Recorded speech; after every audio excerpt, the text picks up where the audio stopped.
Milan, if I go to you, you're going to have to continue to find a way to develop moving forward, right? You're going to also have to be, let's call it future ready, right? How's that working out for you?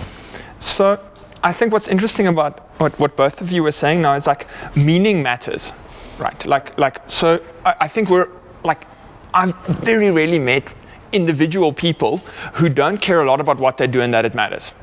Okay, and what we're saying now is, hey, companies need to change. And that question of like, why do companies drive profit and individuals care about meaning, right, is old. Like Karl Marx pointed out that problem a long time ago, right? He termed it capital and labor. And that fight has been going on since then. Like it's resulted in literal wars. And what I find, and it hasn't really been resolved, and I think we might be at a point where it's starting to get resolved in some way.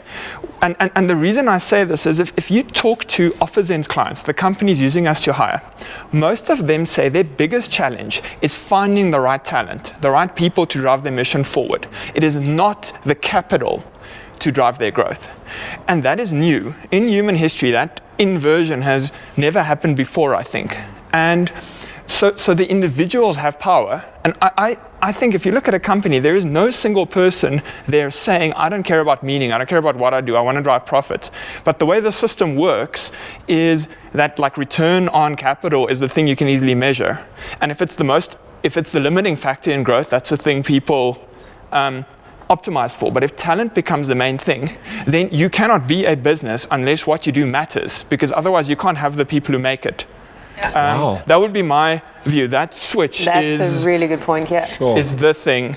Yeah, wow, I think that's absolutely great. You wanted to add to that? Yeah, no, I hadn't even thought about that one. But that's I think you're absolutely right. I think. Do you agree? Sorry, do you agree? Yeah, no, I totally find agree. It's so weird that every person I talk to pretty much cares what they do, but there's that view companies don't. I find that paradox. But I do feel like that is changing, and I think there's that.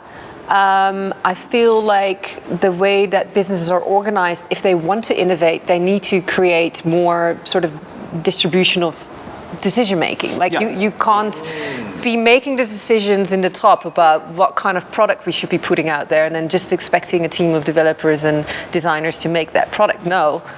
They need to go and figure out, what actually the problems are and like how do we solve them. Are we saying it's safer now to have more cooks in the kitchen?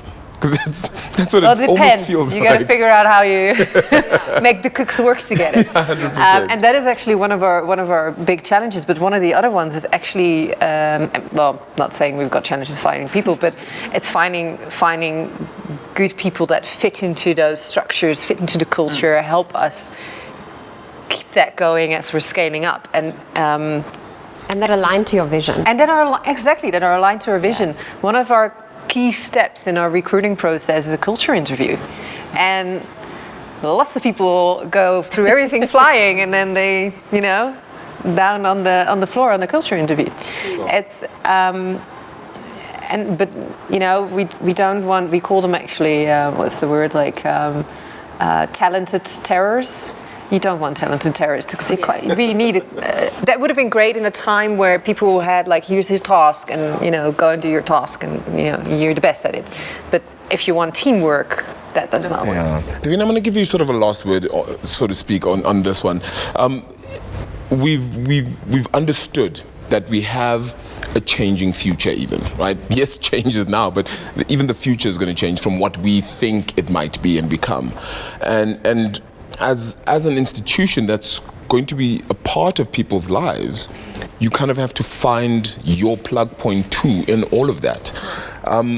Where to from here, in the sense of how do you ensure that, particularly your division as programmable banking, I feel is going to be very important and is really important. How do you ensure you take advantage, as much advantage, of the opportunities that are around and the technology that is around? So at a really practical level, I think what our team does on a daily basis is try and look for new ways to connect with clients.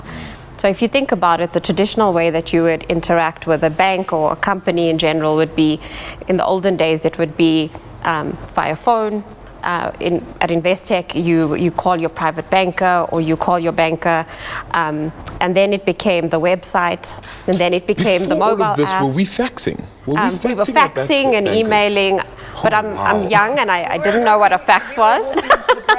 Also, we're walking into the branch, right? So Investec never had branches, so at least that. So You skipped that. so we skipped that phase. But I think what we're seeing now is that we've evolved from kind of the telephone to the website to the mobile app, and now we practically talking APIs, which is real-time integration between your client and the bank systems.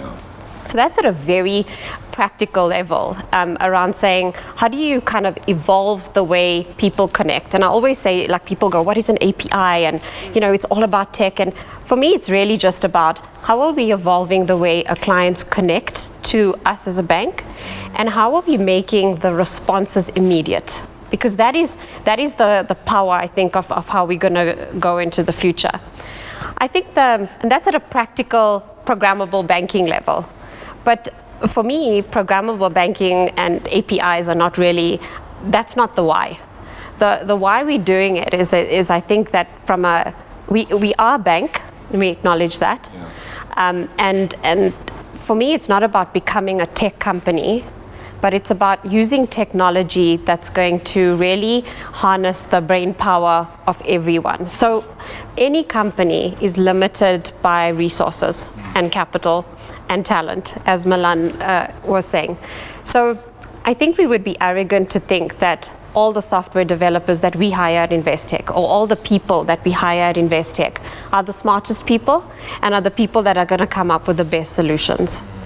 So for us, our way forward is, how do we as a bank partner or collaborate with the best people out there? And if you can open your platforms with APIs, and if you can open your minds and your hearts to recognizing that harnessing the brain power of like the world and society, because technology enables you to harness brain power of the world. We can say we're not limited by the software developers who work at Investec. Yeah. We're actually going to open it up so that all the software developers in the world can actually help us build and do that.